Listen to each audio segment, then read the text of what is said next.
WhatsApp guys, add new video. দেশ ও দেশের বাইরে থেকে দূর এবং কাছ থেকে যারা ভিডিওটি দেখছেন, আশা করি আপনারা অনেক ভালো আছেন। আমি আপনাদের জন্য সবসময় ভালো কামনাই করি। আজকে আমি কথা বলবো ফ্রি ভিসাটা কী এবং আপনারা ফ্রি ভিসায় কেন আসবেন কোম্পানি ছাড়া। তো ভিডিওটি স্কিপ না করে মনোযোগ সহকারে দেখবেন। আর কে কোথা থেকে দেখছেন ভিডিওটি যদি অবশ্যই ভালো লেগে থাকে ভালো কমেন্ট করবেন, খারাপ লেগে থাকলে খারাপ কমেন্ট করবেন। এটা আপনাদের অধিকার, আপনাদের ভালো খারাপ দুটো কমেন্টে আর পরবর্তী ভিডিও করার জন্য উৎসাহিত আমি হব।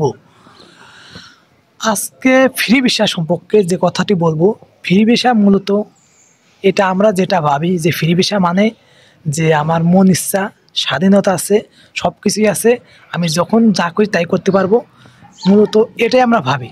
কিন্তু ঘটনাটা কিন্তু মূলত এরকম সিস্টেমে, যে আপনি যা খুশি তাই করতে পারবেন, ঠিক আছে। এখানে আপনার ভিসার সব কাজ কাম, আপনার লাগানোর সব কিছুর টাকা, আপনার এভরিথিং ভিসা বাবদ যা খরচ হবে সম্পূর্ণ আপনাকে নিজেকে বহন করতে হবে। আর জর্ডানে এক বছরে ফ্রি ভিসার চার্জ কিন্তু করে 1100, 1200, 1300, এমনকি 1400। মেয়েদেরকে 600, 700, 800, 900 এবং 1000। এটা জর্ডানের টাকা, বাংলাদেশি টাকা না। কিন্তু আপনার জর্ডানের টাকায় আপনাদের 1100 বা 1200 হয়, বাংলাদেশি টাকায় আপনি প্রায় আনুমানিক 2 লক্ষর উপরে চলে যায় প্রতি বছরে। আপনার মাসে 300 টাকা যদি বেতন বা 400 টাকা বেতনে কাজ করেন, আপনার 100 টাকা কিন্তু চলে যাচ্ছে আপনার ভিসা বাবদে। আর খাওয়া বাবদে মাসে 50 টাকা চলে যাবে, এটাও খাওয়া বাবদে চলে যাবে।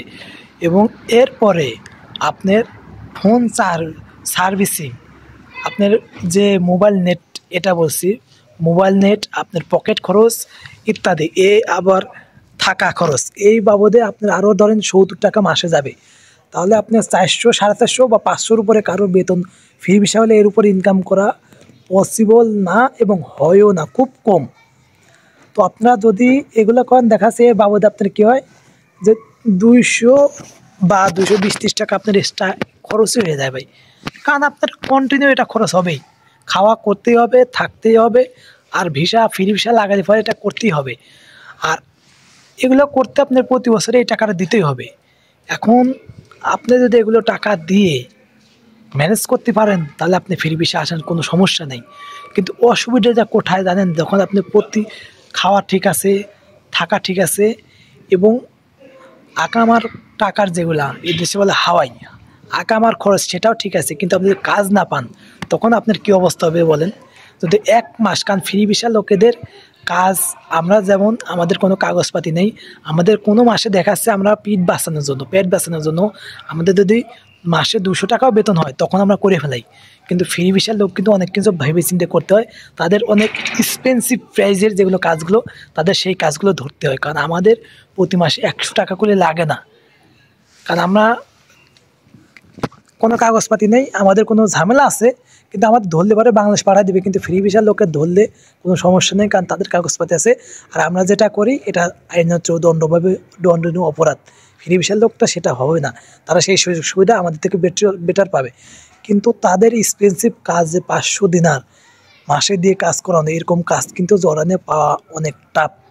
কারণ যারা আমাদের মতো লোক আছে তারা ধরেন যে আমাদের কোনো কাগজপাতি নেই, আমরা সেই কাজ দেখা গেছে যে 300, 350 ভিতরে করে দিই। কিন্তু ফ্রি ভিসার লোকে 350 করলে তো কিন্তু চলবে না, তার 200 টাকা খরচা আছে, আমাদের 100 টাকা খরচা লাগেই না, কিন্তু আমাদের আমার টাকাটা লাগে না, তাহলে আমাদের 100 টাকা এমনি লাভ।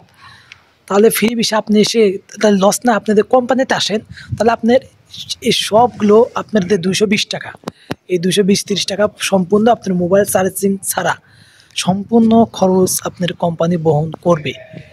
এবং 3 বছরের কোম্পানি, জর্ডানে বেশিরভাগ ভিসায় কিন্তু আপনার 3 বছর বেশি হয়, 3 বছরের এগ্রিমেন্ট কোম্পানি করে দিবে যে 3 বছর তুমি আমার কাছে কাজ করতে পারবা।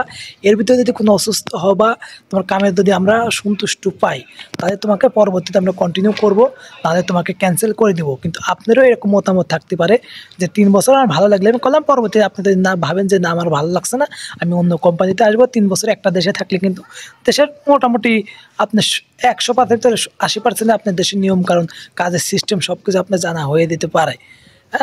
তো তখন আপনিও চিন্তা করলে কোম্পানি চেঞ্জ করে এবং অন্য কোম্পানিতে আসতে পারেন পরবর্তীতে। তো আমি আশা করি আপনারা ফ্রি ভিসা এবং কোম্পানি ভিসা দুটি সম্পর্কে বুঝতে পারছেন। আমার পার্সোনাল সাজেশন, আপনারা প্রথম অবস্থায় ফ্রি ভিসা না এসে, কারণ ফ্রি ভিসা আসলে আপনার বিশেষ করে ধরুন এক্সপেন্সিভ কাজ করবেন, তখন কিন্তু আমাদের যে স্কিল, আপনার তার থেকে ডাবল স্কিল দরকার আছে। কারণ একটা মালিক যখন আপনাকে 500 টাকা দিবে, আমার সে 350 টাকা দেবে, তখন আপনার থেকে বেশি কাজ করাই সে নেবে নাকি? কম তো কাজ করাই নেবে না, নেবে আমার থেকে বেশি কাজ করে, কিন্তু আপনাকে সে 500 টাকা দিবে। তখন আপনার এই দেশের মেন যে প্রবলেমটা, আপনি যদি প্রথমেই ফ্রি ভিসা আসেন, আপনার এই দেশে আরবি ভাষা পারবেন না। এই আরবি ভাষা না পারলে দেখা যায় আপনার 6 মাস বা 7 মাস, আপনার একটা ভাষা শিখতে গেলে 5-6 মাস মিনিমাম, 4-5 মাস লেগেই যাবে। আপনি 4-5 মাসে আপনার ফাও আপনার দেখা যাচ্ছে যে আপনার 2 লক্ষ টাকা, আপনি ফ্রি ভিসা আসলে 6-7 লক্ষ টাকা দিয়ে আপনি 5 লক্ষ টাকা দিয়ে আসলেন, এবং আরও 2 লাখ 7 লাখ টাকা আপনার এক্সট্রা খরচ চলে যাবে। তাহলে পরবর্তীতে দেন বছরে 3 লাখ টাকা ইনকাম করবেন, আপনার 3 বছরে দেখা যাচ্ছে যে এটা আপনার এই টাকাটা কাভার করতে আপনার 3 বছর কেটে দিতে পারে। তো এই জন্যই বলি কোম্পানি ভিসা আসেন, আপনার কোনো সমস্যা হবে না।